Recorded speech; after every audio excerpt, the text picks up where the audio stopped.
Nah, pindah lagi ke pokok bahasan lagi. Tapi ini semua tentang gandum, saudara. Jadi jangan saudara, wah Mas Yudho ini ambil comot, comot, comot, comot. Enggak dong, kita sudah baca teks tuh. Teksnya kita baca, konteksnya kita baca. Jadi teks tekstual.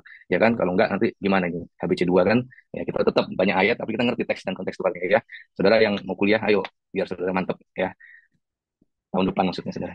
Oke, saudara, 1 Korintus ayat 11. Apabila kamu berkumpul, kamu bukanlah berkumpul untuk makan perjamuan Tuhan, sebab pada perjamuan itu tiap-tiap orang makan dahulu makanannya sendiri, sehingga yang seorang lapar dan yang lain mabuk. Jadi, jadi Paulus ini berkata kepada jemaat Korintus, gimana sih kalian ini kumpul-kumpul, kalau makan kok nggak bareng-bareng? Ada yang duluan, ada yang lapar, ada yang sampai mabuk, mungkin mabuk kekenyangan dan seterusnya. Jadi, wah nggak betul tuh, nggak begitu caranya. Kalau ada perjamuan tuh nggak begitu caranya. Lanjut, next berikutnya. Nah, emangnya kamu nggak punya rumah sendiri untuk kamu makan dan minum ya 1 Korintus 11 ayat 22. Apa kamu mau menghinakan jemaat Allah nih? Mereka yang datang nggak punya makanan, apa kamu mau menghinakan mereka? Ya. Yang aku katakan ini bukan memuji kamu loh. Dalam hal ini aku tidak memuji kamu. Itu 1 Korintus 11 ayat 22 ya. Lanjut lagi. Ayat 23 dan 25. Terus Paulus ngomong, kita itu perjamuan malam, perjamuan kasih itu nggak begitu. Kan Tuhan kita sudah ngajarkan kepada kita.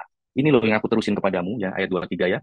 Yang aku terima dari Tuhan Yesus, pada waktu malam dia mau diserahkan, dia ngambil roti. Lalu dia mengucap syukur, dia memecah-mecahkan.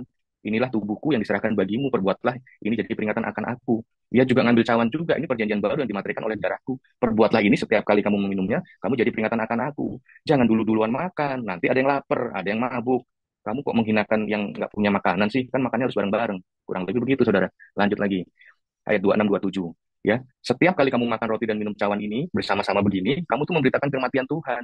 Jadi barang siapa makan dengan tidak layak, nggak layak tuh gimana? Kayak ayat 21 tadi. Ya, 21 ya tadi ya. Nggak layak tuh ya kayak tadi itu. Ada yang lapar dulu-duluan makan dan seterusnya, ada yang sampai kekenyangan mabuk. Itu cara nggak layak yang begitu itu. Ya, kamu berdosa terhadap tubuh dan darah Tuhan. Gitu maksudnya. Lanjut berikutnya lagi. Ayat 33, 34. Karena itu kalau kamu kumpul, ya, kamu mau makan bareng, tunggulah saudaramu, nantikanlah olehmu seorang akan yang lain. Kalau ada yang lapar, baiklah apa? Ayat 34, ia makan dulu di rumahnya. Jangan kamu tuh berkumpul untuk dihukum. Saudara ngerti nggak kisah yang saya jabarkan ini tadi? Kalau kamu lapar, makan dulu di rumah, baru kumpul, nah nanti makan lagi sedikit nggak apa-apa. Tapi kenapa sekarang kok jadi perjamuan yang anggurnya kecil, rotinya kecil? Make sense nggak sama ayat 34, saudara? Kamu makan dulu di rumah kalau kamu lapar. Nanti kalau udah ketemu baru kita tambahin roti kecil sama anggur kecil. Make sense nggak? Kamu lu rebut-rebutan roti kecil, anggur kecil, sampai ada yang lapar, ada yang kekenyangan, ada yang mabuk. Make sense nggak? Nggak make sense, saudara. Ini bicara benar-benar makan. Ya, ini bicara benar. Saya ambil buku dulu, saya udah catat sampai saya nggak baca ya. Apa saja poinnya ya.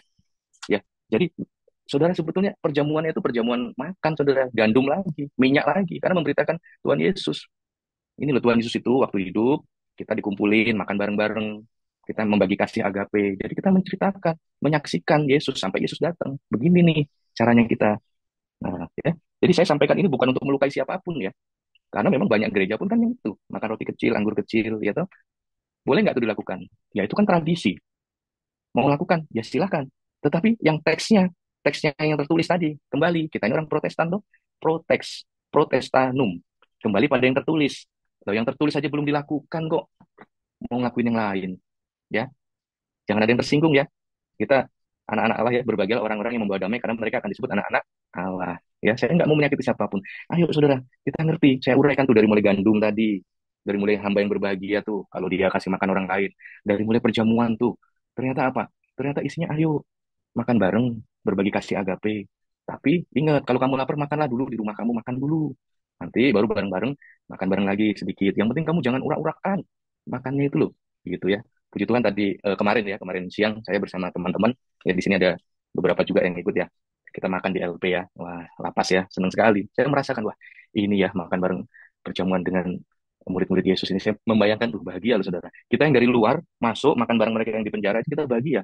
Berapa lagi mereka yang di dalam penjara terkekang, kita datang bawa makanan, ngajak mereka makan, membagi kasih agape. Waduh, betapa bahagianya mereka yang di dalam sana. Itu loh murid Yesus. Ya saudara ya, murid Yesus. Nah, saudara mungkin saudara masih gundah gulana. Waduh, berarti selama ini saya makan anggur kecil, roti kecil, gimana?